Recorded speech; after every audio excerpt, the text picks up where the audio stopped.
This is going to be grim. There's no other way of putting it. It has been an absolute shocker across the board in terms of a year.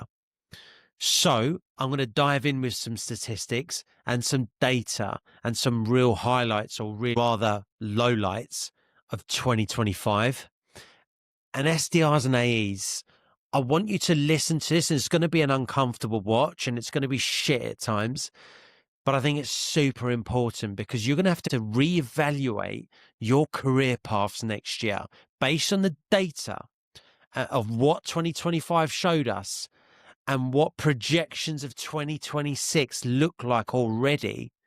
You are really going to have to reevaluate your career, your lives. And if you want this, you're going to have to become great. And when I say great, it's like a standard we haven't seen before.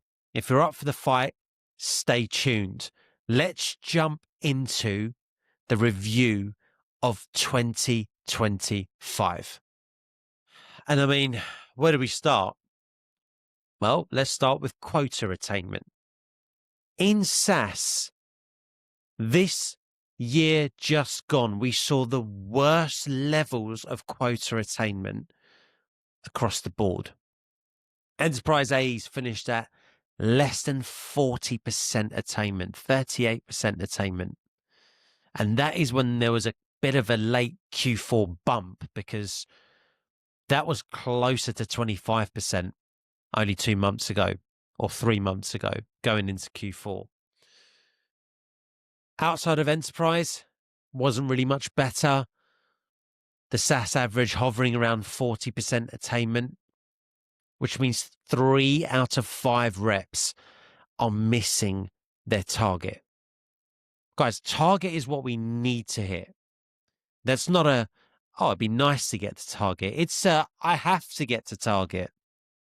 Now compare that to 2022, just going back 3 years. Attainment was around the 65, 66% mark, and in some industries, well into the 80%. Now look where we are. 91% of teams failed to hit their full year revenue expectations. So 9 out of 10 B2B companies failed to hit their full year revenue expectations, meaning 9 out of 10 sales teams failed to hit their team target. Just going to let that sink in. The sales cycles bloat. Deals on average across the SaaS space took 20% longer to close than they did in 2024. 20% longer. Why? These are the questions we need to ask ourselves. Why were deal cycles longer? Because apart from the fact that CFOs have been handed a very stringent budget and mandate, there was also a lot more red tape added to the process. Businesses weren't really going to buy unless you absolutely nailed their pain point and it being within their top 1 or 2 priorities from a business-wide perspective. If you failed to do that at any point in your sales cycle, it dwindled or it stalled. But the fact that deals took 20% longer meant there was a lot more deal management involved. And that deal management is multiple stakeholders. That deal management is understanding how the buying process works, not historically, but how it works now in this present day. How did it work in 2025 when you were running that deal? Because it was different to any prior year. Then we've got to take into account the ghost factor. 34% of deals in the pipeline didn't just lose, meaning you didn't reach a resolution as close lost. They simply slipped or stalled indefinitely. Why? CEOs were moving from efficiency to total lockdown. Ghosted. Those deals ain't moving. There's no momentum behind them. What you thought was urgent to the business changed. What you thought was a priority clearly wasn't. The economic landscape was ever changing. There was loads of knock-on effects. Shit policies from governments withholding information, saying they're not going to raise corporate taxes, and they did. All of these things play a part, but it's the silence in between saying they won't, then saying actually we might, and providing that uncertainty that we saw, that businesses saw in that landscape, which meant that even mid-cycle, what was a priority was no longer a priority, because the priority became, whatever you do, batten down the hatches and do not spend at all costs. Do not spend. This was happening to a lot of your guys' sales cycles, and it was happening whilst you're in the middle of them. And at the time, you weren't getting any answers, and you probably didn't up until now. And even now, you're probably not getting the answers. Not fully. Companies and businesses, SaaS businesses, a lot of them, I'm not talking about the minority that were raising ultra billion-dollar rounds. I'm talking about the majority that weren't able to raise funding, that therefore had to cut jobs, that had to streamline processes mid-cycle with the threat of corporate taxes looming over them. The uncertainty meant they couldn't move a lot of the times. And this is something that you guys need to be aware of going into 2026.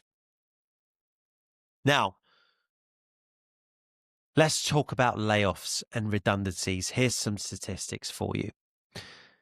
Salesforce cut nearly 5,000 roles, primarily support and success, but also sales teams. CEO Mark Benioff famously stated he simply needed fewer heads because Agentforce AI now handles 50% of customer queries. But they laid off 4,000, and then they laid off a further 1,000 a couple of months later. All departments, give or take, were affected. Then you got the bloodbath. 27 plus 1,000 roles cut. Intel. Microsoft, 15,000 plus roles. Amazon, over 14,000 roles. Between 2024 and 2025, there were over 250,000 redundancies and layoffs. This wasn't just trimming the fat, guys. This was a calculated surgical restructure of the SaaS workforce. We saw 34% of teams last year had cut their SDR team in half or more. We saw businesses completely getting rid of their SDR teams and running incredibly streamlined with the use of AI, with the use of the implementation of AI, and getting AI to do the grunt work, so to speak, that SDRs get labeled for in terms of job role. According to Gartner, leadership sees the 18% overall growth as a step in the right direction. But let's take it to ground level. Sellers, more than 3 out of 5 sellers missed quota, missed target, which means you didn't hit your number, you didn't make as much money as you should have or could have made. There's a big disconnect between senior leadership and executive metrics and sellers' reality. And sellers I hate to say it, but these lot at the top, the senior leadership, are not going to bail you out. They're going to set your targets. There was an increase in targets going into 2025. There was a decrease of teams. And that decrease in size of teams, I'm talking about sales teams, is going to continue into 2026. But do you think SDRs, AEs that are still listening, and by the way, if you are still listening, do like and subscribe. It helps me get my message out to more people. And trust me, they need to hear it. Guys, if you enjoyed that, make sure you like and subscribe. And if you want to see the full podcast, click right here.